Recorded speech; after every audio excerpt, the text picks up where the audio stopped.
সমস্ত প্রশংসা সেই মহান রব্বুল আলামিনের জন্য, যিনি আমাদেরকে আজকের এই পবিত্র জুমার দিনে জুমার নামাজ পড়তে আসার তৌফিক দান করেছেন। এই জন্য আমরা সবাই বলি আলহামদুলিল্লাহ। আলোচনা চলতেছিল সূরা ইউসুফ সম্পর্কে। যেহেতু আমাদের কুরবানি সামনে, কুরবানির সময় প্রায় এসে গিয়েছে, কুরবানি একটা গুরুত্বপূর্ণ আমল, এই জন্য ওই আলোচনাকে আপাতত একটু মুলতবি রেখে কুরবানি সম্পর্কে আলোচনা করার পরে, কুরবানির পরে আবার ইনশাআল্লাহ আল্লাহ তাআলা যদি তৌফিক দান করেন তাহলে মূল আলোচনায় ফিরে যাব ইনশাআল্লাহ। কুরবানি কি?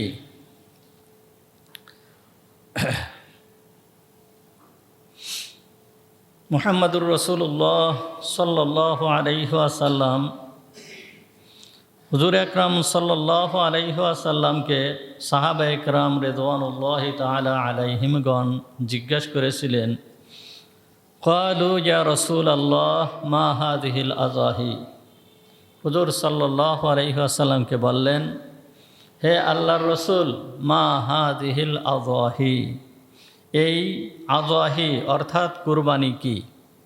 তখন মুহাম্মদুর রাসূলুল্লাহ সাল্লাল্লাহু আলাইহি ওয়াসাল্লাম বললেন, সুন্নাতু আবিকুম ইব্রাহিম, এটা হচ্ছে তোমাদের পিতা ইব্রাহিম আলাইহিস সালামের সুন্নাত। তা হুজুর সাহাবীদেরকে বললেন যে এটা তোমাদের পিতা ইব্রাহিম এর সুন্নাত। আমরা যদি দেখি তাহলে আমাদের যুগে যত নবী আসছে, 1,00,000 বা 2,24,000 যে পয়গম্বর যারা দুনিয়াতে আসছে, সমস্ত নবীর প্রতি আমাদের ঈমান রাখতে হবে। কি ঈমান রাখতে হবে? সমস্ত নবী আল্লাহর পক্ষ থেকে প্রেরিত, সমস্ত নবীকে আল্লাহ তাআলা তার বিধান দিয়েই দুনিয়ায় প্রেরণ করেছেন। সমস্ত নবী বরহক, এটা আমাদের ঈমান রাখতে হবে। এই সমস্ত নবীদের ভিতরের থেকে 3 জন নবীর সাথে আমাদের সম্পর্ক অনেক বেশি। একজন হচ্ছে হযরতে আদম আলাইহিস সালাম, যিনি হচ্ছে আমাদের আদি পিতা। আর একজন হচ্ছে হযরতে ইব্রাহিম আলাইহিস সালাম, যিনি হচ্ছেন আমাদের ধর্মীয় পিতা। আর একজন হচ্ছে মুহাম্মদুর রাসূলুল্লাহ সাল্লাল্লাহু আলাইহি ওয়াসাল্লাম, যিনি হচ্ছে আমাদের রূহানি পিতা। তাহলে 3 পিতা, একজন হচ্ছে আমাদের বংশীয় পিতা, আদি পিতা, আর একজন হচ্ছেন আমাদের ধর্মীয় পিতা। আল্লাহ তাআলা বলেছেন, মিল্লাতা আবিকুম ইব্রাহিম, তোমাদের ধর্মীয় পিতা হচ্ছে ইব্রাহিম। মুহাম্মদুর রাসূলুল্লাহ সাল্লাল্লাহু আলাইহি ওয়াসাল্লামকে আল্লাহ তাআলা নির্দেশ দিয়েছেন, ওয়াত্তাবি' মিল্লাতা ইব্রাহিম হানিফা, তুমি মিল্লাতে ইব্রাহিমের একনিষ্ঠভাবে অনুকরণ করো, অনুসরণ করো। আল্লাহ আমাদের নবীকে নির্দেশ দিয়েছেন। তাহলে ইব্রাহিম আলাইহিস সালামের সাথে আমাদের সম্পর্ক ওতপ্রোতভাবে জড়িত। আল্লাহ তাআলা আমাদের ধর্মীয় পিতা হিসাবে হযরতে ইব্রাহিম আলাইহিস সালামকে নির্বাচন করেছেন। ইব্রাহিম আলাইহিস সালামকে আল্লাহ তাআলা অত্যন্ত উচ্চ মর্যাদার নবী হিসাবে দুনিয়ায় প্রেরণ করেছেন। গত 2 সপ্তাহ আগে মনে হয় আপনাদের সামনে আলোচনা করতেছিলাম যে ইব্রাহিম আলাইহিস সালাম এমন একজন নবী, যিনি নবুয়তের সিলসিলা হযরতে ইব্রাহিম আলাইহিস সালামের বংশেই নবুয়তের সিলসিলা সব। মাত্র 7 জন নবী বাদে যত নবী সব ইব্রাহিম আলাইহিস সালামের বংশে। মাত্র 7 জন নবী আছে, সেই 7 জন নবী বাদে যত নবী আছে সমস্ত নবী হযরতে ইব্রাহিম আলাইহিস সালামের বংশে। 1,24,000 পয়গম্বরের ভিতরের মাত্র 7 জন। এই 7 জন ছিল ইব্রাহিম আলাইহিস সালামের পূর্বের নবী, ইব্রাহিম আলাইহিস সালামের আগের নবী। একজন হচ্ছে হযরতে আদম আলাইহিস সালাম, আর একজন হচ্ছে হযরতে শীশ আলাইহিস সালাম, আর একজন হচ্ছে হযরতে ইদ্রিস আলাইহিস সালাম, আর একজন হচ্ছে হযরতে নূহ আলাইহিস সালাম, আর একজন হচ্ছে হযরতে সালেহ আলাইহিস সালাম, আর একজন হচ্ছে হযরতে হুদ আলাইহিস সালাম। 6 জন। আর একজন হচ্ছে হযরতে লূত আলাইহিস সালাম। এই 7 জন নবী, এই 7 জন নবী বাদে যত নবী আছে সমস্ত নবী হযরত ইব্রাহিম আলাইহিস সালামের বংশে। আপনাদের সামনে আলোচনা করা হয়েছিল ইব্রাহিম আলাইহিস সালামের 2টা ছেলে, একটা ছেলে হচ্ছে ইসমাইল আর একটা ছেলে হচ্ছে ইসহাক। এই 2টা বংশেই নবুয়তের ধারা। ইসমাইল আলাইহিস সালামের বংশে নবুয়তের ধারা শেষ হয়েছে মুহাম্মদুর রাসূলুল্লাহ সাল্লাল্লাহু আলাইহি ওয়াসাল্লামের এখানে এসে। আর হযরত ইসহাক আলাইহিস সালামের বংশে নবুয়তের ধারা শেষ হয়েছে হযরত ঈসা আলাইহিস সালামের পর্যন্ত। যে এই সম্পর্কে আলোচনা করা হয়েছিল, হযরত ইব্রাহিম আলাইহিস সালামকে আল্লাহ তাআলা অত্যন্ত উচ্চ মর্যাদার নবী হিসাবে দুনিয়ায় প্রেরণ করেছেন। হযরতে ইব্রাহিম আলাইহিস সালামকে আল্লাহ তাআলা খলিল হিসাবে নির্বাচন করেছেন। ইব্রাহিম আলাইহিস সালাম আল্লাহর খলিল। খলিল বলা হয় কাকে? খলিল বলা হয় ওই বন্ধুকে যেই বন্ধুর মনের ভিতরে বন্ধু ছাড়া অন্য কোনো কিছুই নাই। একমাত্র বন্ধুর মোহাব্বত, একমাত্র বন্ধুর ভালোবাসা, এ ছাড়া বন্ধুর মনের ভিতরে বিন্দু মাত্র আর কোনো কিছু নাই, একে বলা হয় খলিল। ইব্রাহিম আলাইহিস সালামকে আল্লাহ তাআলা যখন যা হুকুম করেছেন তখন তাই পালন করেছে।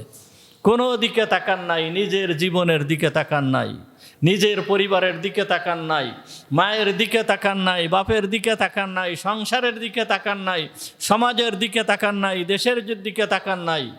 সব কিছুকে বাদ দিয়ে একমাত্র বন্ধু আল্লাহ, আল্লাহর জন্য উনি সব কিছুই করেছেন। এই জন্য আল্লাহ তাআলা কুরআনুল কারীমের সূরা বাকারার ভিতরে আল্লাহ তাআলা বলতেছেন, 124 নম্বর আয়াতের ভিতরে আল্লাহ তাআলা বলতেছেন, ওয়াইজিব তালা ইব্রাহিম রাব্বুহু বিকালিমাতিন ফাআতাম্মাহুন্না। ওয়াইজিব তালা ইব্রাহিমু রাব্বুহু ওয়াইজিব তালা ইব্রাহিমা রাব্বুহু বিকালিমাতিন। যখন আল্লাহ তাআলা ইব্রাহিমকে কিছু বিষয়ে পরীক্ষা করলেন, ফাআতাম্মাহুন্না, ইব্রাহিম এই সমস্ত পরীক্ষাগুলোকে পরিপূর্ণ করেছেন, সুন্দরভাবে পরীক্ষা দিয়েছেন এবং কৃতিত্বের সঙ্গে সফল কাম হয়েছেন।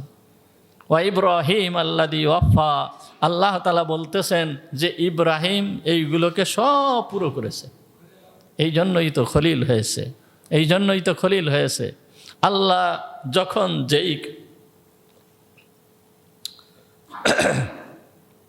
যেই কাজের নির্দেশ দিয়েছেন ইব্রাহিম আলাইহিস সালাম সেই কাজ তখনই করেছেন। নিজের জীবনকে নমরুদের আগুনের ভিতরে নিক্ষেপ করেছেন। এই পর্যন্ত শেষ নয়, নিজের দেশে থাকতে পারেন নাই। হযরত ইব্রাহিম আলাইহিস সালাম দেশ ছেড়ে হিজরত করা লাগছে, নিজের দেশ ছেড়ে চলে যাওয়া লাগছে। চলে যায় এমন অবস্থা হয়েছে দেখেন, কিচ্ছু নাই, কাছে কিছু নাই, সব কিছুকে ছেড়ে দিয়েছেন, নিজের সব কিছুকে ছেড়ে দিয়েছেন। ছেড়ে দিয়ে ওনার স্ত্রীকে নিয়ে আর ওই ভাতিজা লূত আলাইহিস সালাম, এই 2 জনকে নিয়ে উনি রওনা হয়েছেন নিজের বাসভূমি ছেড়ে দিয়ে, ইরাক ছেড়ে দিয়ে উনি রওনা হয়েছেন মিশরের দিকে। উনি চলে যাচ্ছেন, মিশরে যে ঘটনা ঘটলো আপনারা জানেন সবাই ঘটনা। মিশরের থেকে আবার ফিরে আসছেন, ফিরে এসে উনি ফিলিস্তিনে বসবাস করতেছেন। এই সময়ে ওনার উপর দিয়ে বহুত কষ্ট অতিবাহিত হয়েছে। এমন অবস্থা হয়েছে খাবার পর্যন্ত নাই, ঘরে খাবার পর্যন্ত নাই। উনি মনে করছেন যে ওনার এক বন্ধু আছে, সেই বন্ধুর কাছের থেকে যায় কিছু খাবার নিয়ে আসবেন। উনি রওনা হয়ে গিয়েছেন সেই বন্ধুর কাছে, কিন্তু বন্ধুর কাছে যে খাবার পান নাই, সেই বন্ধু তাকে খাবার দেয় নাই।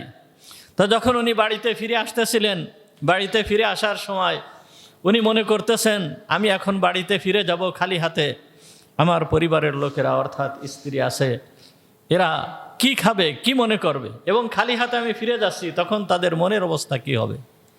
তখন উনি মনে করলেন যে আমার কাছে যেই পাত্র অর্থাৎ আমার কাছে যেই থলে আছে, এইটে আমি এই মরুভূমির বালু দিয়ে এইটিকে ভরে নিয়ে বাড়ির দিকে রওনা হই।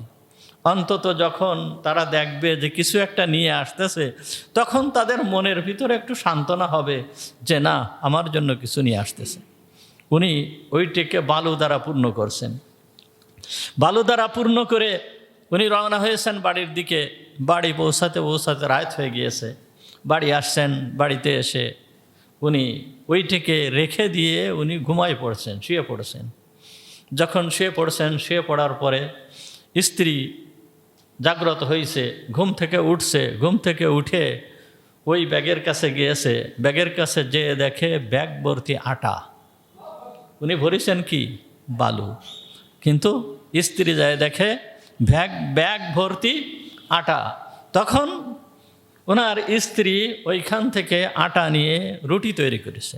রুটি তৈরি করার পরে হজরতে ইব্রাহিম আলাইহিসসালাম ঘুম থেকে উঠছে। ঘুম থেকে উঠার পরে ইব্রাহিম আলাইহিসসালামকে খাবারের জন্য দিয়েছে। যখন খাবারের জন্য দিয়েছে তখন হজরতে ইব্রাহিম আলাইহিসসালাম তখন জিজ্ঞেস করলেন যে তোমরা এই আটা কোথাতে পেলে? এই আটা কোথায় পেয়েছো? তখন পরিবারের লোকজন বলতেছে যে উনি তো বন্ধুর কাছে গিয়েছিল, মনে হয় ওই বন্ধুর কাছের থেকে উনি আটা নিয়ে আসছেন। তখন পরিবারের লোকজন বলতেছেন ক্বালু মিনাদ দাকিকিল্লাযী জি'তা বিহি মিন ইনদি খলিলিক, ওই আটা যেই আটা তুমি তোমার বন্ধুর নিকটের থেকে নিয়ে আসছো। তখন হযরত ইব্রাহিম আলাইহিসসালাম বললেন ফাকালা নাআম, ইব্রাহিম আলাইহিসসালাম বলতেছে হ্যাঁ, হুয়া মিন ইনদি খলিলি আল্লাহ, ওইটা হচ্ছে আমার খলিল, আমার বন্ধু আল্লাহর নিকটের থেকে আমি এনেছি। অর্থাৎ আমি বালু ভরে নিয়ে আসছি ব্যাগের ভিতরে করে, আর সেই বালুকে আল্লাহ তাআলা আটায় রূপান্তর করে দিয়েছেন। তো খলিল যে আল্লাহর জন্য যে সব কিছু করতে পারে, তাহলে আল্লাহ কি তার জন্য কিছু করবেন না? অবশ্যই করবেন, অবশ্যই করবেন। যেই গরিব মানুষ যে খাবারের জন্য পাত্রের ভিতরে আটা ভর্তি করে নিয়ে আসছে, এই মানুষটাকে আল্লাহ তাআলা পৃথিবীর সেরা ধনী বানায় দিয়েছিলেন। ইব্রাহিম আলাইহিসসালাম যখন স্বপ্নে দেখছিলেন যে তুমি কুরবানি করো, ইব্রাহিম আলাইহিসসালাম সকালবেলায় উঠে 100 উট কুরবানি করেছিল। কি করেছিল না? তো 100 উট যে কুরবানি করতে পারে তার কি পরিমাণ উট ছিল আপনি আমি একটু চিন্তা করে দেখি। আল্লাহ তাআলা কিছুদিনের ভিতরে সম্পদে পরিপূর্ণ করে দিয়েছেন, সম্পদে ভরে দিয়েছেন। তারপরের দিন 100 দুম্বা কুরবানি করেছিল, তারপরের দিন 100 গরু কুরবানি করেছিল। তাহলে এই পরিমাণ কুরবানি যেই ব্যক্তি করতে পারে, আল্লাহ তাআলা তাকে কত বড় ধনী করেছিলেন। শুধু কি ধনী নয়, ধনী নাকি সমস্ত দিক দিয়ে হযরত ইব্রাহিম আলাইহিসসালামকে আল্লাহ তাআলা উচ্চ মর্যাদায় উঠাইছেন। সমস্ত দিক দিয়ে, মান সম্মানের দিক দিয়েও আল্লাহ তাআলা উচ্চ মর্যাদায় উঠাইছেন। কিসের জন্য? যে ইব্রাহিম আল্লাহর জন্য সব কিছু করেছে। ইন্না সলাতি ওয়া নুসুকি ওয়া মাহইয়ায়া ওয়া মামাতি লিল্লাহি রাব্বিল আলামিন, আমার নামাজ, আমার রোজা, আমার হজ, আমার যাকাত, আমার যত ইবাদত, এমন কি আমার জীবন এবং আমার মৃত্যু সব লিল্লাহি রাব্বিল আলামিন, আল্লাহ তাআলার জন্য। কুরবানি করি আমরা যে কুরবানি করতেছি, পশু জবাই করতেছি। পশু জবাই করে যেই পশুটাকে আমি জবাই করতেছি, এই পশুর কোনো অংশ কি আল্লাহর কাছে পৌঁছে? এই গোশত যেইটা থাকে এইটা কি আল্লাহর কাছে যায়? রক্ত কি আল্লাহর কাছে যায়? চামড়া কি আল্লাহর কাছে যায়? এর হাড়গোড় কি আল্লাহর কাছে যায়? কোনো কিছুই আল্লাহর কাছে যায় না, সব আমাদের নিকটে থাকে। তারপরেও মুহাম্মদুর রাসূলুল্লাহ সাল্লাল্লাহু আলাইহি ওয়াসাল্লাম কেন বললেন যে সুন্নাতা আবিকুম ইব্রাহিম, এইটাই হচ্ছে তোমাদের পিতা ইব্রাহিমের সুন্নাত। ইব্রাহিম আলাইহিসসালামের সুন্নাত কি ছিল? ইব্রাহিম আলাইহিসসালামের সুন্নাত অর্থাৎ ইব্রাহিম আলাইহিসসালামের আদর্শ ছিল যে আল্লাহ যখন যা বলবেন তখন তাই করাটাই ইব্রাহিমের আদর্শ। এইটাই হচ্ছে কুরবানির শিক্ষা, এইটাই হচ্ছে কুরবানির শিক্ষা। ইব্রাহিম আলাইহিসসালামকে আল্লাহ তাআলা কুরবানি করতে বলেছেন, পশু কুরবানি করতে বলেছেন না নিজের সন্তানকে কুরবানি করতে বলেছেন? নিজের সন্তানকে কুরবানি করতে বলেছেন, নির্দ্বিধায় সন্তানকে কুরবানি করে দিয়েছেন। আসতেছে আলোচনা, ইনশাআল্লাহ সেই সময়ে আলোচনা হবে। তো হযরত ইব্রাহিম আলাইহিসসালামকে আল্লাহ তাআলা কি হিসাবে? খলিল হিসাবে গ্রহণ করেছেন। ইব্রাহিম আলাইহিস সালামকে খলিল হিসাবে গ্রহণ করেছেন। আমাদের নবী মুহাম্মদুর রাসূলুল্লাহ সাল্লাল্লাহু আলাইহি ওয়াসাল্লামকেও আল্লাহ তাআলা খলিল হিসাবে গ্রহণ করেছেন। হুজুর আকরাম সাল্লাল্লাহু আলাইহি ওয়াসাল্লাম বলতেছেন, হাদিসটি মুসলিম শরীফের ভিতরে আসে, লাউ কুনতু মুত্তাখিযান মিন আহলিল আরদি খলিলান লাত্তাখিযু ইবনা আবি কুহাফাতা খলিলা। আমি যদি দুনিয়ার কাউকে খলিল রূপে গ্রহণ করতাম, খলিল মানে একেবারে অন্তরঙ্গ বন্ধু, আমি যদি কাউকে দুনিয়ার ভিতরের কাউকে খলিল রূপে গ্রহণ করতাম, লাত্তাখাযতু ইবনা আবি কুহাফাতা খলিলা, তাহলে আমি কুহাফার ছেলে অর্থাৎ আবু বকরকে আমি খলিল রূপে গ্রহণ করতাম। কিন্তু ওয়ালাকিন সাহিবুকুম খলিলুল্লাহ, কিন্তু তোমাদের এই সাথী অর্থাৎ মুহাম্মাদুর রাসূলুল্লাহ, তোমাদের এই সাথী এ হচ্ছে আল্লাহর খলিল, ইনি হচ্ছে আল্লাহর খলিল। শুধুমাত্র তাই নয়, মুহাম্মাদুর রাসূলুল্লাহ সাল্লাল্লাহু আলাইহি ওয়াসাল্লাম নিজেই বলেন যে, মুসলিম শরীফের ভিতরে আরো হাদিস আসছে যে হুজুর আকরাম সাল্লাল্লাহু আলাইহি ওয়াসাল্লাম বলেন, ইন্নাল্লাহ তাআলা ক্বাদ ইত্তাখাযানি খলিলা, আল্লাহ তাআলা আমাকে খলিল হিসাবে গ্রহণ করেছেন। হুজুর আকরাম সাল্লাল্লাহু আলাইহি ওয়াসাল্লাম বলতেছেন, আল্লাহ তাআলা আমাকে খলিল হিসাবে গ্রহণ করেছেন, কামাত্তাখাযা ইব্রাহিম খলিলা, যেই রকম ভাবে আল্লাহ তাআলা ইব্রাহিমকে খলিল রূপে গ্রহণ করেছেন। তাহলে ইব্রাহিমকেও আল্লাহ তাআলা খলিল হিসাবে গ্রহণ করেছেন, আমাদের নবী মুহাম্মদুর রাসূলুল্লাহ সাল্লাল্লাহু আলাইহি ওয়াসাল্লামকেও খলিল রূপে আল্লাহ তাআলা গ্রহণ করেছেন। আমাদের নবীকে শুধু খলিল হিসাবে গ্রহণ করেন নাই, দেখেন আরো হাদিস আসছে, হযরতে আনাস রাদিয়াল্লাহু তাআলা আনহু থেকে বর্ণিত, হযরতে আনাস রাদিয়াল্লাহু তাআলা আনহু বলেন, জালাসা নাসুম মিন আসহাবি রাসূলিল্লাহি সাল্লাল্লাহু আলাইহি ওয়াসাল্লাম, হুজুর আকরাম সাল্লাল্লাহু আলাইহি ওয়াসাল্লামের সাহাবীরা বসেছিল। কি জন্য বসেছিল? ইয়ান্তাযিরুনাহু, তার জন্য অপেক্ষা করতেছিল, হুজুরের অপেক্ষা করতেছিল যে হুজুর ঘর থেকে বাহির হবেন, বাহির হয়ে আমাদের ভিতরে আসবেন, এই জন্য অপেক্ষা করতেছিল।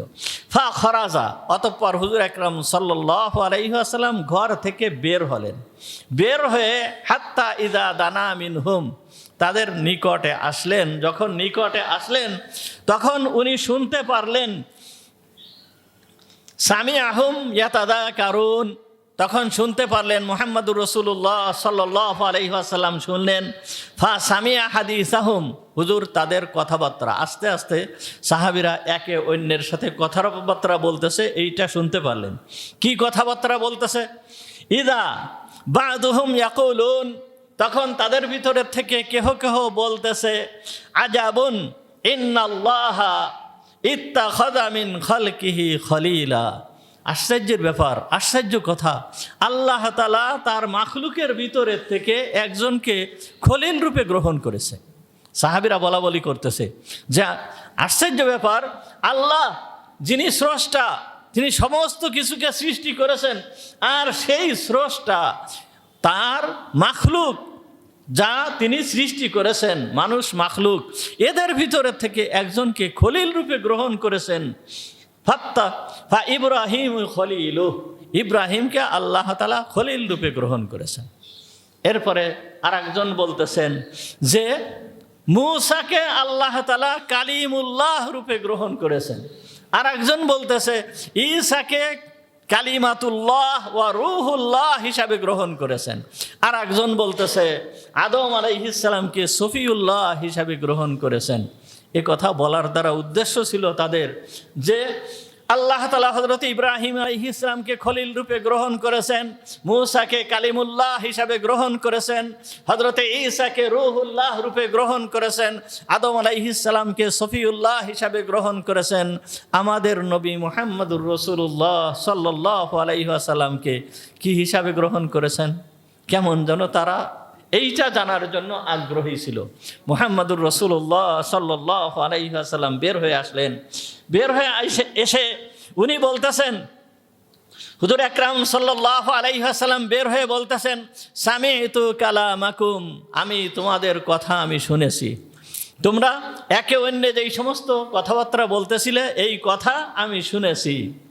তাআজ্জুবুকুম, তোমাদের আশ্চর্য হওয়া, আন্না ইব্রাহিমা খলিলুল্লাহ, যে ইব্রাহিম আল্লাহর খলিল, এইটা নিয়ে তোমরা আশ্চর্য হয়েছো।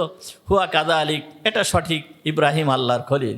মূসা কালিমুল্লাহ, এটা সঠিক যে মূসাকে আল্লাহ তাআলা কালিমুল্লাহ হিসাবে গ্রহণ করেছেন, ঈসাকে আল্লাহ তাআলা রূহুল্লাহ হিসাবে গ্রহণ করেছেন, আদম আলাইহিস সালামকে আল্লাহ তাআলা সফিউল্লাহ হিসাবে গ্রহণ করেছেন।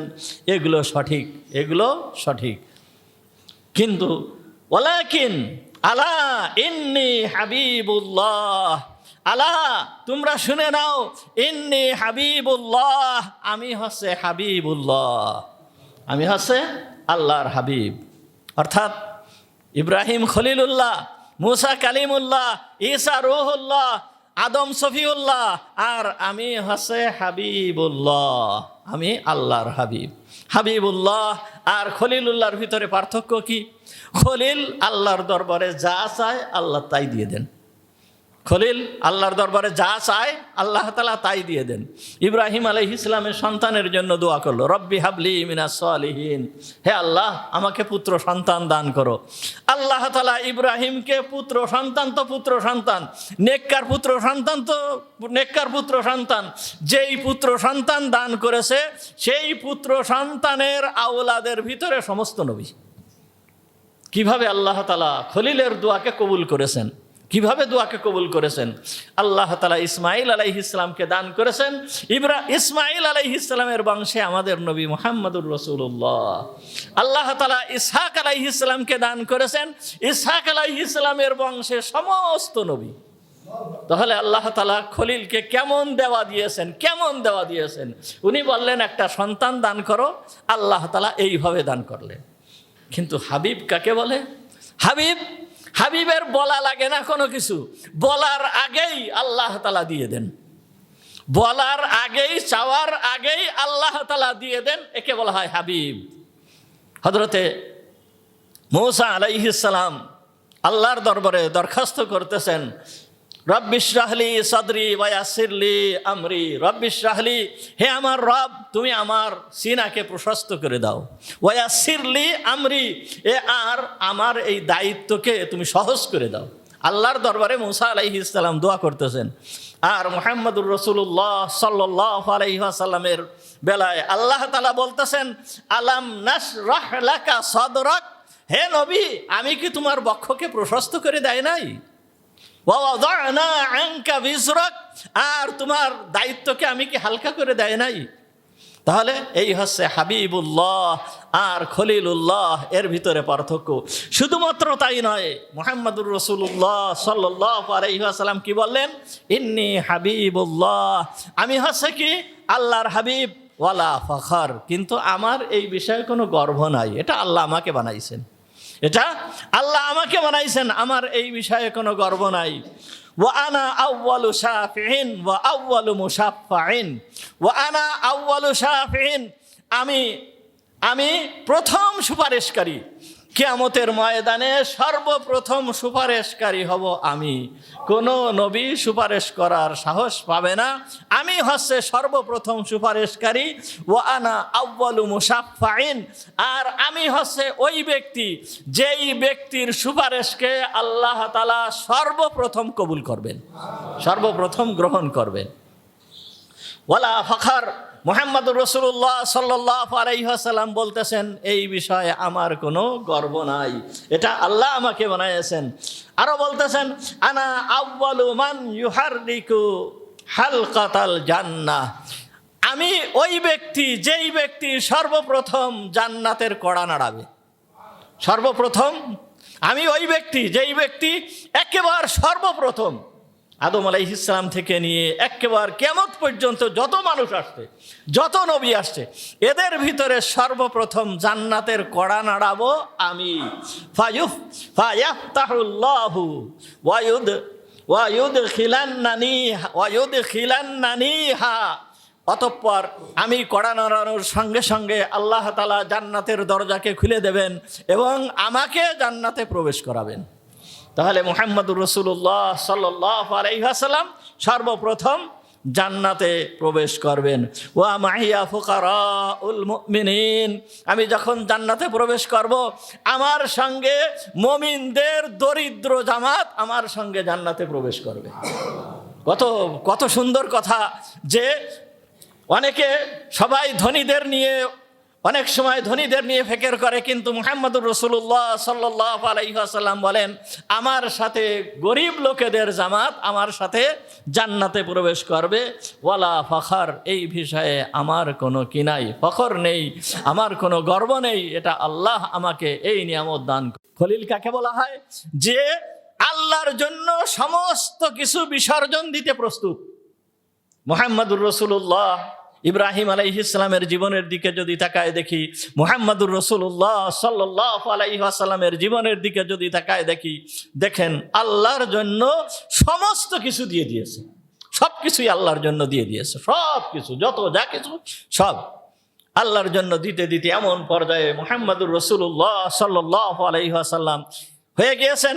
ইব্রাহিম আলাইহিস সালাম যেইভাবে হিজরত করে উনি চলে গিয়েছেন, দেশ ছেড়ে চলে গিয়েছিলেন, মুহাম্মদুর রাসূলুল্লাহ সাল্লাল্লাহু আলাইহি ওয়াসাল্লামও দেশে থাকতে পারেন নাই, হিজরত করে পবিত্র মাতৃভূমিকে ত্যাগ করে মদিনায় চলে গিয়েছেন।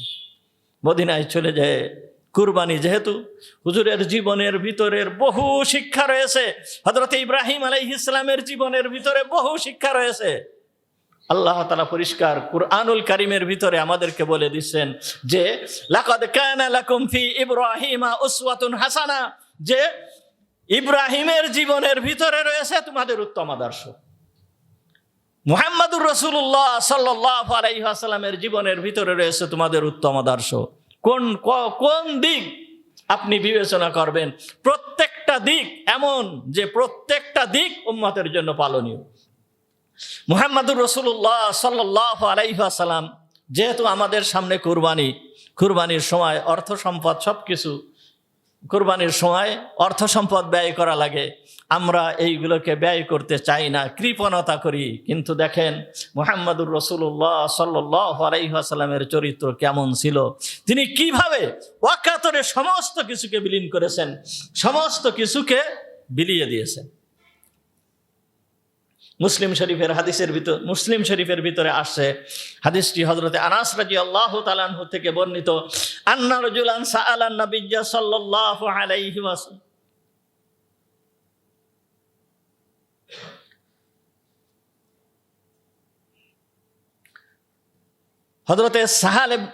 হযরতে সাহাল ইবনে সাআদ রাদিয়াল্লাহু তাআলা আনহু থেকে বর্ণিত, উনি বলেন জাআত ইমরাআতুম বিবুরদা, হুজুর আকরাম সাল্লাল্লাহু আলাইহি ওয়াসাল্লামের কাছে একটা মহিলা একটা চাদর নিয়ে আসছেন। জাআত ইমরাআতুন বিবুরদা, হুজুর সাল্লাল্লাহু আলাইহি ওয়াসাল্লামের কাছে একটা মহিলা একটা চাদর নিয়ে আসছেন। ফাকাল আতাদরুনা মাল বুরদা, রাবি বলতেছেন, বর্ণনাকারী বলতেছেন আতাদরুনা মাল বুরদা, সাহাবীদের সবাইকে বলতেছেন তোমরা কি জানো যে বুরদা কি? ফাকিলা লাহু নাম, তখন তারা বলল হ্যাঁ আমরা বুরদা কি এটা চিনি। বলল হিয়া শামলা, এটা হচ্ছে খুব সুন্দর চাদর, যেই চাদরটা মানসুজুন ফি হাসিয়াতিহা, যেই চাদরটার চারিপাশ নকশা করে খুব সুন্দর করে বোনা, অর্থাৎ খুব সুন্দর চাদর।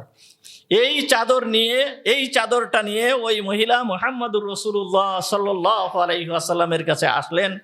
আসার পরে ক্বালাত, ওই মহিলা বলল ইয়া রাসূলুল্লাহ, হে আল্লাহর রাসূল, ইন্নী নাসাজতু হাদিহি বিয়াদি, হে আল্লাহর রাসূল আমি নিজে হাতে এই চাদরটাকে আমি বুনেছি, আমি তৈরি করেছি, আমি নিজে হাতে এই চাদরটা বুনেছি। কিসের জন্য?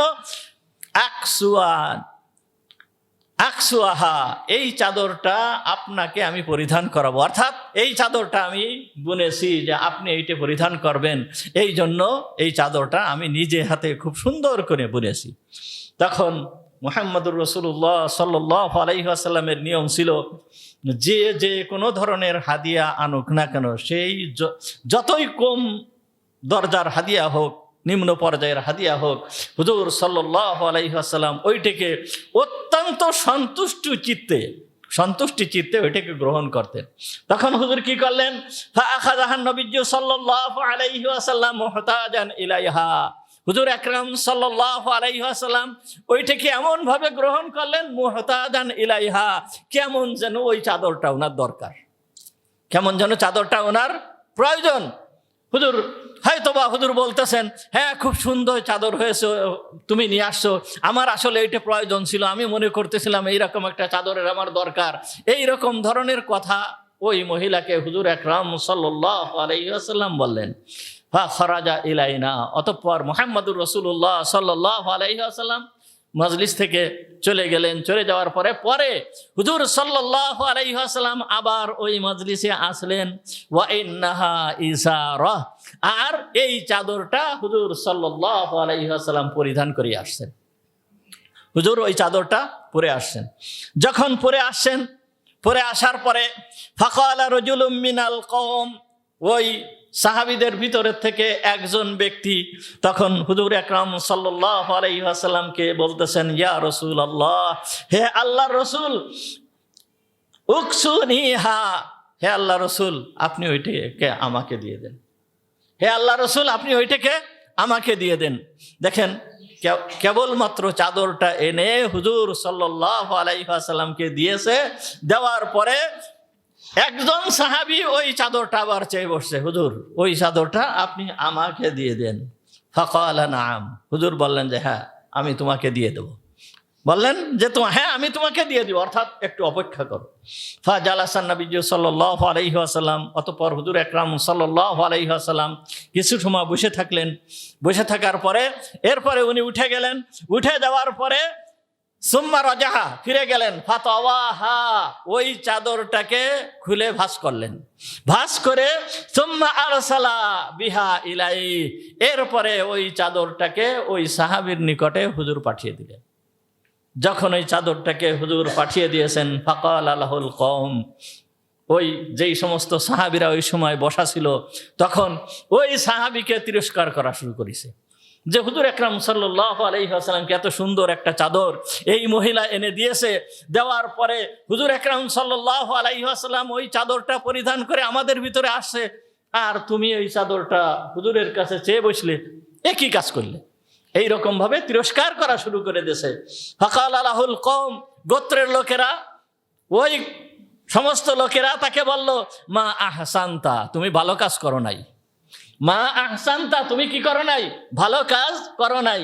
সাআলতাহা ইয়াহু, তুমি এই চাদরটাকেই চেলে, যেই চাদরটা হুজুর পরে আসছে, আর তুমি এখন ওই চাদরটাকেই চেয়ে বসলে।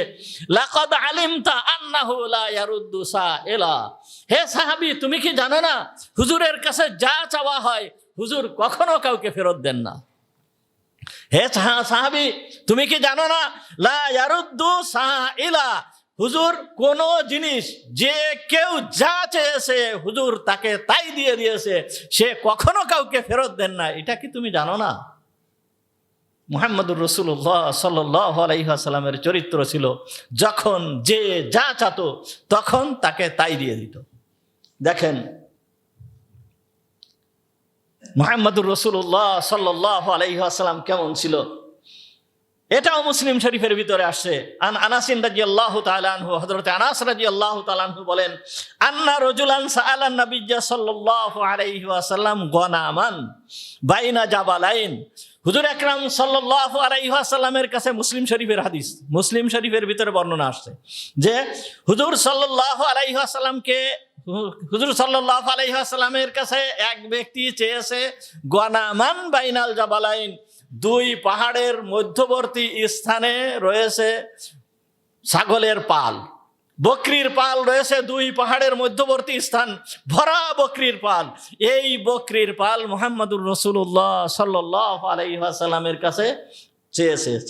চাওয়ার পরে ফাআতাহু ইয়্যাহু, আল্লাহর রাসূল এই বকরির পাল ধরে ওই ব্যক্তিকে দিয়ে দিলেন।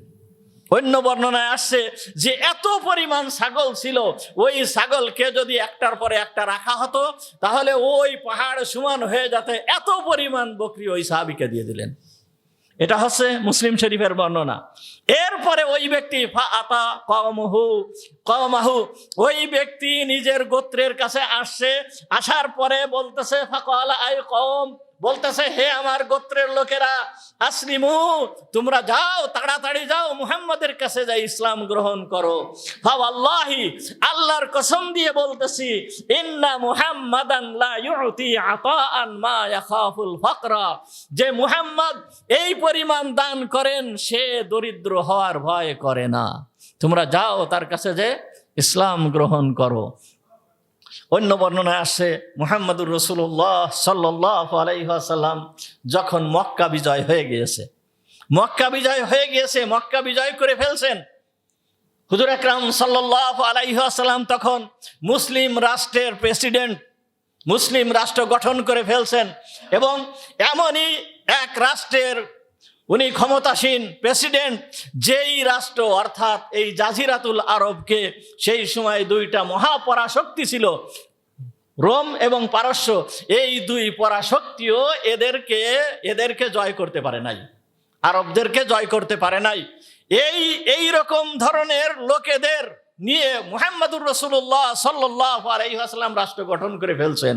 মক্কা বিজয় হয়ে গিয়েছে, মক্কার লোকেরা বিনা যুদ্ধে মুহাম্মদুর রাসূলুল্লাহ সাল্লাল্লাহু আলাইহি ওয়াসাল্লামের কাছে আত্মসমর্পণ করে ফেলছে। আত্মসমর্পণ করে ফেলার পরে যখন আত্মসমর্পণ করে মক্কায়, ওই সময়ে মক্কায় অবস্থান করে মাত্র কিছুদিন অবস্থান করার পরে এরপরে মুহাম্মদুর রাসূলুল্লাহ সাল্লাল্লাহু আলাইহি ওয়াসাল্লাম তায়েফের দিকে অভিযান করলেন। এই তায়েফ ও মুহাম্মদুর রাসূলুল্লাহ সাল্লাল্লাহু আলাইহি ওয়াসাল্লামের হাতে জয় হয়ে গেল। যেই তায়েফ থেকে মুহাম্মদুর রাসূলুল্লাহ সাল্লাল্লাহু আলাইহি ওয়াসাল্লাম মাত্র 11 বছর আগে যেই তায়েফের থেকে রক্তাক্ত অবস্থায় ফিরে চলে আসছিলেন, সেই তায়েফ মুহাম্মদুর রাসূলুল্লাহ সাল্লাল্লাহু আলাইহি ওয়াসাল্লামের হাতে বিজিত হয়ে গিয়েছে। যেই তিনজন ব্যক্তি মুহাম্মদুর রাসূলুল্লাহ সাল্লাল্লাহু আলাইহি ওয়াসাল্লামকে তায়েফ থেকে তাড়িয়ে দিয়েছিল, যাদের নেতৃত্বে হুজুর ওইখান থেকে চলে আসছিলেন, যারা হুজুরকে এইভাবে রক্তাক্ত করেছিল, এই তিনজন ব্যক্তি মুহাম্মদুর রাসূলুল্লাহ সাল্লাল্লাহু আলাইহি ওয়াসাল্লামের কাছে এসে ইসলাম গ্রহণ করেছে। এই রকম একটা রাষ্ট্রের প্রেসিডেন্ট মুহাম্মদুর রাসূলুল্লাহ সাল্লাল্লাহু আলাইহি ওয়াসাল্লাম হয়ে গিয়েছে এর মাত্র এই মক্কা বিজয়ের কিছুদিন আগে। এ আছে হযরতে সাফওয়ান ইবনে উমাইয়া, এ এখনো রাদিয়াল্লাহু তাআলা আনহু হয় নাই। সাফওয়ান ইবনে উমাইয়া এখনো রাদিয়াল্লাহু তাআলা আনহু হয় নাই। এই সাফওয়ান ইবনে উমাইয়া মক্কা বিজয় যখন হয়েছে, মক্কা বিজয়ের আগে সাফওয়ান ইবনে উমাইয়া অর্থাৎ উমাইয়া ইবনে খলফের ছেলে, উমাইয়া ইবনে খলফ, যে হুজুর আকরাম সাল্লাল্লাহু আলাইহি ওয়াসাল্লামকে বলেছিল আমি তোমাকে হত্যা করব, হুজুরকে বলেছিল যে আমি তোমাকে হত্যা করব, এর জন্য আমি 2টা ঘোড়া লালন পালন করতেছি। হুজুর তখন বলেছিল যে আমি তোমাকে হত্যা করব। তা হুজুরের যেই কথা আমি তোমাকে হত্যা করব, আপনারা জানেন উহুদের ময়দানে মুহাম্মদুর রাসূলুল্লাহ সাল্লাল্লাহু আলাইহি ওয়াসাল্লাম একজনের কাছ থেকে একটা বর্শা নিয়ে উমাইয়ার দিকে এইভাবে মেরেছিল। মারার সঙ্গে সঙ্গে তার ঘাড়ের এইখানে সামান্য একটু আঘাত করেছিল, একটু লাগছিল, সামান্য একটু লাগার কারণে ওইখান থেকে একটু চামড়া উঠে গিয়েছিল। এর কারণে সে এত জোরে চিৎকার করছিল, গাধার মতন চিৎকার করতে করতে করতে করে মারা গিয়েছিল। এই উমাইয়ার ছেলে হচ্ছে সাফওয়ান। এ মুহাম্মদুর রাসূলুল্লাহ সাল্লাল্লাহু আলাইহি ওয়াসাল্লামের বিরোধিতা করে গেছে সারা জীবন। এমনকি তার চাচতো ভাই উমায়ের এর সাথে সন্ধি করেছিল যে উমায়ের, তুমি যদি মদিনায় যে মুহাম্মদকে মেরে দিতে পারো, তোমাকে বহু সম্পদ দেওয়া হবে এবং তোমার যে করজ আছে এই করজকে আমি পূর্ণ করে দেবো, আদায় করে দেবো, এবং তুমি সহ তোমার পরিবারের যাবতীয় খরচ আমি বহন করব। এইভাবে এই সাফওয়ান তার চাচতো ভাইয়ের সঙ্গে চুক্তিবদ্ধ ছিল। কিন্তু এই চাচতো ভাই উমায়ের মদিনায় চলে গেল। মদিনায় যাওয়ার পরে হুজুর সাল্লাল্লাহু আলাইহি ওয়াসাল্লামকে মারার জন্য গিয়েছে। যখন মারার জন্য যাওয়ার পরে হুজুরের সামনে যখন ও আসছে, হুজুর যেই পরামর্শ কাবার পাশে বসে এই সাফওয়ানের সঙ্গে এবং উমায়ের সাথে যেই পরামর্শ হয়েছে হুজুরকে মারার, হুজুর ওকে পুরোপুরিভাবে সব বলে দিয়েছেন। বলে দেওয়ার সঙ্গে সঙ্গে এই উমায়ের হুজুরের হাতে ইসলাম গ্রহণ করে ফেলেছে। তাহলে এই সফওয়ান যেই পরিকল্পনা করেছিল, এই পরিকল্পনা বাস্তবায়িত হলো না। এই সফওয়ান হুজুরের বিরোধিতা করে আসছে, সদা সর্বদা হুজুরকে মারার জন্য প্রস্তুত ছিল। যেই সময় মক্কা বিজয় হয়েছে, মক্কা বিজয় হওয়ার সঙ্গে সঙ্গে সমস্ত লোকেদেরকে সাধারণ ক্ষমা ঘোষণা করেছিল। মুহাম্মদুর রাসূলুল্লাহ সাল্লাল্লাহু আলাইহি ওয়াসাল্লাম কয়েকজন ব্যক্তিকে বলেছিল, তাদেরকে যেখানে পাবা সেইখানে হত্যা করবা। এদের ভিতরে এই সফওয়ান ছিল না, কিন্তু তার ভয় ছিল যে সে যেহেতু হুজুরের বিরোধিতা করে আসছে, সে মক্কা বিজয় হয়ে যাওয়ার পরে সে জিদ্দায় এসে জিদ্দার থেকে সে ওই সাগরের ভিতর দিয়ে সাগরের ভিতরে আত্মহত্যা করবে। এই জন্য সে জিদ্দায় এসে মানে নৌকায় উঠে সাগরের ভিতরে রওনা হয়ে গিয়েছে, সে আত্মহত্যা করবে। এমন সময় তার বন্ধু ওই যে চাচতো ভাই উমায়ের, সে বলল, ও টের পেয়েছে যে এই সফওয়ান সে আত্মহত্যা করার জন্য এইভাবে রওনা হয়ে গিয়েছে। তখন হুজুরকে বলল যে হুজুর, সফওয়ান এইভাবে আত্মহত্যা করার জন্য সে পালায় চলে যাচ্ছে, আপনি তাকে কি একটু নিরাপত্তা দেবেন? তখন হুজুর আকরাম সাল্লাল্লাহু আলাইহি ওয়াসাল্লাম তাকে বলেছিল, উমায়েরকে বলেছিল, হ্যাঁ আমি তাকে নিরাপত্তা দিলাম। তখন হুজুর সফওয়ান ওই উমায়ের আরও বলেছিল, হুজুর আপনি যে নিরাপত্তা দিয়েছেন ও তো বিশ্বাস করবে না, এর জন্য কোনো একটা নিদর্শন, কোনো একটা আলামত আপনি আমাকে দেন। তখন হুজুর সাল্লাল্লাহু আলাইহি ওয়াসাল্লাম তার নিজের পাগড়িকে খুলে দিয়ে দিয়েছিল, যাও তুমি আমার এই পাগড়ি নিয়ে যাও, এইটা আমার নিরাপত্তার নিদর্শন। যেই সময়ে সফওয়ানের কাছে উমায়ের আসছে, তখন ও চলে যাচ্ছে, ও নৌকায় উঠে পড়ছে। ওই সময় ডাকা শুরু করছে যে সফওয়ান তুমি ফিরে আসো, সফওয়ান তুমি ফিরে আসো, মুহাম্মাদের মতন এত ভালো লোক, এত দয়ালু লোক জীবনে কখনোই দেখি নাই, সে তোমাকে নিরাপত্তা দিয়েছে। সে বিশ্বাস করতে চায় নাই, সে বিশ্বাস করতে চায় নাই যে আমাকে নিরাপত্তা দিয়েছে, হতে পারে না। তখন বলতেছে আমাকে নিরাপত্তা দিয়েছে, এর প্রমাণ কি? তখন সে বলছে, দেখো এই যে মুহাম্মদ আমার কাছে তার পাগড়ি পাঠিয়ে দিয়েছে, তোমাকে নিরাপত্তা দিয়েছে। তখন সে বিশ্বাস করছে, নেমে আসে মুহাম্মদুর রাসূলুল্লাহ সাল্লাল্লাহু আলাইহি ওয়াসাল্লামের কাছে আসছে। এসে ওই সময়ে সে বলতেছে, দেখেন সফওয়ানের বলার ভঙ্গি কি। সফওয়ান বলতেছে, আপনি নাকি আমাকে নিরাপত্তা দিয়েছেন? তখন বলতেছে, হ্যাঁ আমি তোমাকে নিরাপত্তা দিয়েছি। তখন সফওয়ান বলতেছে, আচ্ছা ঠিক আছে, তাহলে আমাকে 2 মাস সময় দেন, আমি ইসলাম গ্রহণ করব কি করব না আমি একটু ভেবে দেখি, আমাকে 2 মাস সময় দেন। তখন হুজুর আকরাম সাল্লাল্লাহু আলাইহি ওয়াসাল্লাম বলেন, তোমাকে 2 মাস না, তোমাকে আমি 4 মাস সময় দিলাম, তোমাকে 4 মাস সময় দিলাম। এই সময়ের ভিতরে রয়েছে এই সফওয়ান, এখনো ইসলাম গ্রহণ করে নাই। তায়েফের ময়দান থেকে হুজুর আকরাম সাল্লাল্লাহু আলাইহি ওয়াসাল্লাম শাওয়াল মাসে ফিরছেন, মাত্র 1 মাস আগের কথা, ওনাকে নিরাপত্তা দেওয়া হয়েছে, তায়েফের ময়দান থেকে ফিরে আসছেন। ওই সময় মুহাম্মদুর রাসূলুল্লাহ সাল্লাল্লাহু আলাইহি ওয়াসাল্লাম জিররানা নামক স্থানে দাঁড়ায় আছে, আর এত পরিমাণ সম্পদ হুজুরের কাছে আসছে, সম্পদের ঢের যেন মুহাম্মদুর রাসূলুল্লাহ সাল্লাল্লাহু আলাইহি ওয়াসাল্লামের কাছে আসছে। এই সম্পদের দিকে সফওয়ান তাকাচ্ছে। পাহাড়, ওই যে হাদিস বললাম মুসলিম শরীফের ওই হাদিস, অন্য বর্ণনায় আসছে যে এই সফওয়ান ওই পাহাড়, 2 পাহাড়ের মাঝখানে যেই সমস্ত বকরি আছে, ওই বকরিগুলোর দিকে তাকাচ্ছে। মুহাম্মদুর রাসূলুল্লাহ সাল্লাল্লাহু আলাইহি ওয়াসাল্লাম বলতেছে, কি সফওয়ান তোমার কি ওইগুলো, তুমি ওই দিকে তাকাচ্ছ কেন, তুমি কি ওইগুলো নিতে চাও? তখন সফওয়ান বলল যে জি হুজুর আপনি আমাকে দিয়ে দেন। তখন ওই বকরির পাল সব ধরে হুজুর আকরাম সাল্লাল্লাহু আলাইহি ওয়াসাল্লাম সফওয়ানকে দিয়ে দিলেন। এই সফওয়ানকে দিয়ে দেওয়ার পরে এরপরে সফওয়ান ও ইসলাম গ্রহণ করে ফেলল। এর আগে কিন্তু ইসলাম গ্রহণ করেন নাই। ওই সময় সে ইসলাম গ্রহণ করেছে এবং ইসলাম গ্রহণ করার পরে ও গোত্রের লোকেদেরকে যায় বলতেছে, হে গোত্রের লোকেরা তোমরা ইসলাম গ্রহণ করো, মুহাম্মাদের কাছে যে ইসলাম গ্রহণ করো।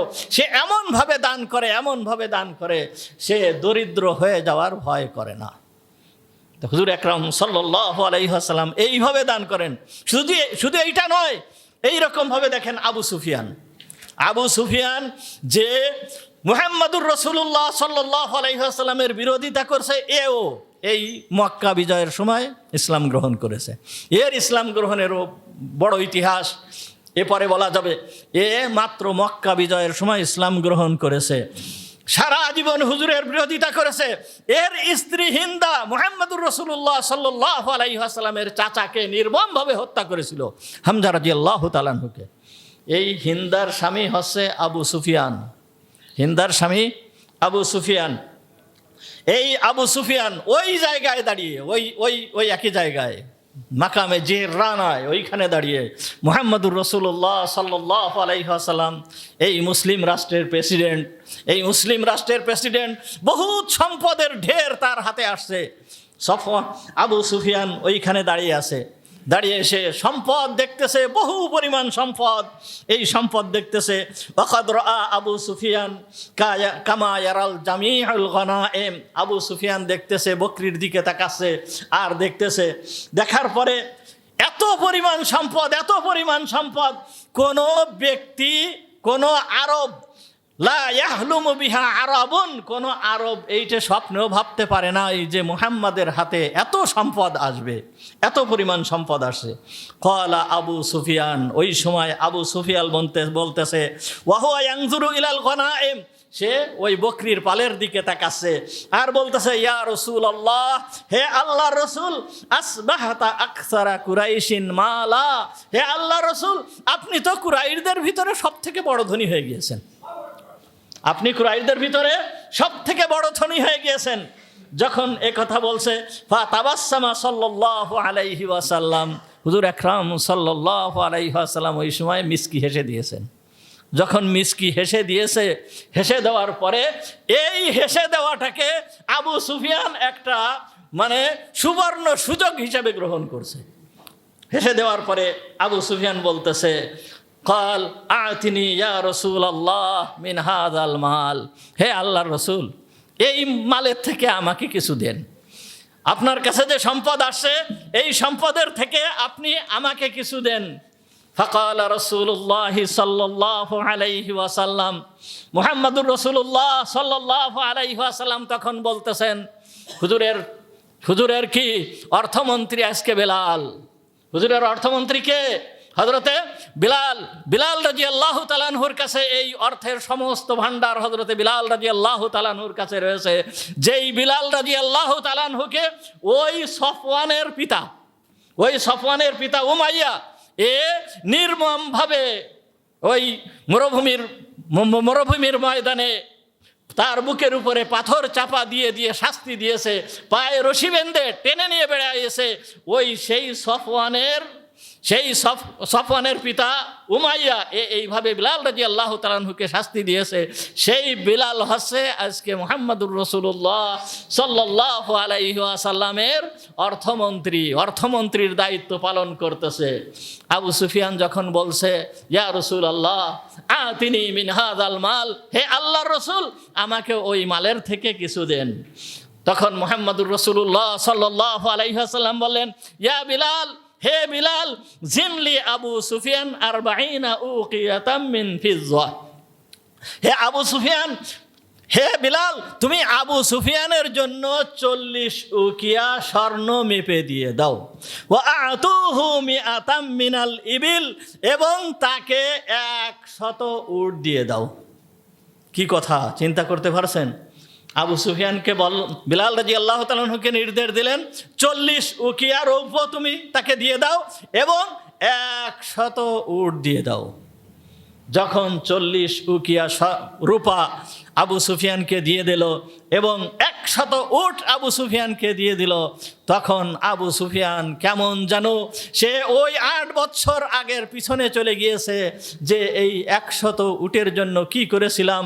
যেই মুহাম্মদকে এবং তার সাথী আবু বকরকে ধরার জন্য কুরাইশরা ঘোষণা করেছিল, যেই ব্যক্তি মুহাম্মদ অথবা তার সাথী আবু বকরকে জীবিত অথবা মৃত অবস্থায় ধরে এনে দিতে পারবে তাকে 100 উট পুরস্কার দেওয়া হবে। এই ঘোষণা পেয়ে এই আবু সুফিয়ান পর্যন্ত মাঠকে মাঠ, মরুভূমিকে মরুভূমি দাপিয়ে বেরিয়েছে এবং এ পাহাড়ের থেকে ও পাহাড়, ও পাহাড়ের থেকে ও পাহাড়, এইভাবে বিভিন্ন জায়গায় সে বিচরণ করে বেড়াইছে। মুহাম্মদুর রাসূলুল্লাহ সাল্লাল্লাহু সাল্লাল্লাহু আলাইহি ওয়াসাল্লামকে ধরার জন্য। সে চিন্তা করতেছে যে 100 উটের জন্য এই কাজ করেছি, আজ সেই মুহাম্মদ ইসলামী রাষ্ট্রের প্রেসিডেন্ট আর বেলাল হচ্ছে তার অর্থমন্ত্রী, যেই মুহাম্মদকে ধরার জন্য এত কিছু করেছি, 100 উট পুরস্কার পাওয়ার জন্য এত কিছু করেছি, আজ সেই মুহাম্মদ আমাকে এইভাবে 100 উট দিয়ে দিল। 100 উট তার কাছ থেকে আমি পেয়ে গেলাম। আশ্চর্য ধরনের ব্যাপার। আবু সুফিয়ান কেমন যেন নিজেকে ধরে রাখতে পারতেছে না। আর এদিকে হুজুর আকরাম সাল্লাল্লাহু আলাইহি ওয়াসাল্লামের দিকে তাকাচ্ছে। যখন তাকাচ্ছে দেখে হুজুর সাল্লাল্লাহু আলাইহি ওয়াসাল্লাম মিসমিস করে হাঁটতেছে, মুস্কি মুস্কি হাঁটতেছে। এই অবস্থা দেখে আবু সুফিয়ান তখন আবার মুহাম্মদুর রাসূলুল্লাহ সাল্লাল্লাহু আলাইহি ওয়াসাল্লামকে বলল, ইয়া রাসূলুল্লাহ ইবনি ইয়াজিদ, হে আল্লাহর রসুল, আমার ছেলে ইয়াজিদকে কিছু দেন, আমার ছেলে ইয়াজিদকে কিছু দেন। তখন মুহাম্মদুর রাসূলুল্লাহ সাল্লাল্লাহু আলাইহি ওয়াসাল্লাম এইবার আবার বিলালকে বললেন, জিন লাহু ইয়া বিলাল 40 উকিয়াহ মিন ফিজ্জা ওয়া আতুহু মিয়াতাম মিনাল ইবিল। হে বিলাল, তুমি তার জন্য 40 উকিয়া রূপা এবং 100 উট দিয়ে দাও। তাহলে কত? 200 উট, 80 উকিয়া রূপা। এরপরে আবার আবু সুফিয়ান বলতেছে, ইয়া রাসূলুল্লাহ ইবনি মুআবিয়া, হে আল্লাহর রসুল, আমার ছেলে মুআবিয়া। ওই মুআবিয়া রাদিয়াল্লাহু তাআলা আনহু আবু সুফিয়ানের ছেলে, আমার ছেলে মুআবিয়া তো আছে, তার জন্য কিছু দেন। মুহাম্মদুর রাসূলুল্লাহ সাল্লাল্লাহু আলাইহি ওয়াসাল্লাম আবার বিলাল রাদিয়াল্লাহু তাআলা আনহুকে নির্দেশ দিলেন, জিন লাহু ইয়া বিলাল 40 উকিয়া ওয়া আতুহু মিআতাম মিনাল ইবিল। হে বিলাল, তুমি তার জন্য 40 উকিয়া স্বর্ণ এবং 100 উট তুমি দিয়ে দাও। তাহলে এই আবু সুফিয়ানকে ওই জায়গায় দাঁড়িয়ে মুহাম্মদুর রাসূলুল্লাহ সাল্লাল্লাহু আলাইহি ওয়াসাল্লাম 300 উট এবং 120 উকিয়া স্বর্ণ দান করে দিলেন, স্বর্ণ দিয়ে দিলেন। এইটা আমার ওই যে কথা বললাম, ওই মনে আছে সে কথা? কোন কথা বলেন তো? এক মহিলা আসলো না চাদর নিয়ে, এক মহিলা আসলো চাদর নিয়ে, সেই চাদরটা ওই আরেক সাহাবী চাওয়ার সাথে সাথে হুজুর সাল্লাল্লাহু আলাইহি ওয়াসাল্লাম দিয়ে দিলেন। দিয়ে দেওয়ার পরে সাহাবীরা বলল যে, হে তুমি জানো না যে মুহাম্মাদের কাছে যে যা চায় তাকে তা দিয়ে দেয়, মুহাম্মাদের কাছে যে যা চায় তাকে তা দিয়ে। তুমি যে এই কাজটা করিছো হুজুরের কাছে, এই চাদরটা ছেলে, এইটা তো ভালো কাজ করলে না। মা আহসানতা, তুমি এটা কি করো নাই? ভালো কাজ করো নাই। কেননা যে তুমি তো জানো যে আন্নাহু লা ইয়ারুদ্দু সাইলা, সে কোনো কিছু চায় তাকে কি করে না, সে ফেরত দেয় না। তখন ফাকালার রজুল, ওই ব্যক্তি বলল, তখন ওই ব্যক্তি বলতেছে, কি বলতেছে? ওয়াল্লাহি, আল্লাহর কসম, মা সাআলতুহু ইল্লা লিয়াকুনা কাফনি ইয়াওমা আমুত। দেখো, আমি এই চাদরটা আমি এই জন্য চেয়েছি যে যখন আমি মারা যাওয়ার পরে হুজুরের পরিধানের এই কাপড়টা যেন আমার কাফন হয়, এই জন্য আমি এই চাদরটা চেয়েছি।